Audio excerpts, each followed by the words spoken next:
Global warming is causing the air above the Pacific to heat up, with more devastating cyclones as a result. A number of severe cyclones have wreaked havoc in the Philippines and made numerous victims among the poor. Reason for Oxfam, Plan International and Global Parametrics to launch the Be Ready project.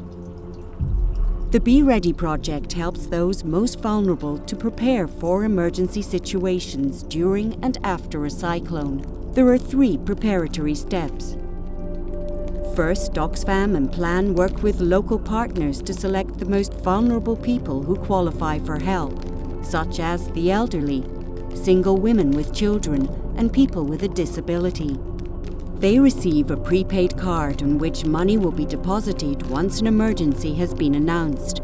They can use the money to buy materials to protect their home, stock up on food and water, and arrange transport to leave the area. Global Parametrics continuously monitors the trajectory, intensity, and risks of all cyclones in the Pacific. They collaborate with national weather services that carry out measurements on the ground. In community meetings, candidates are briefed on the use of the prepaid card, and information is provided on the rights of women and children in particular, before, during, and after an emergency. And then a cyclone approaches. How do people know they need to prepare for the impending danger? As soon as Global Parametrics and the government expect a cyclone to reach land, they will raise the alarm.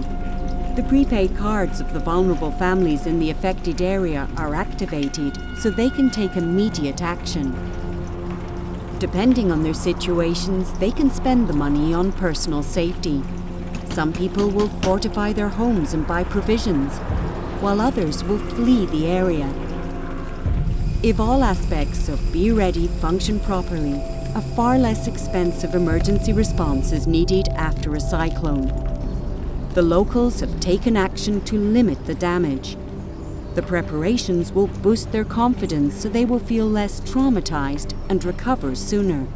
All in all, a real win-win situation. This is how we beat poverty and the consequences of climate change.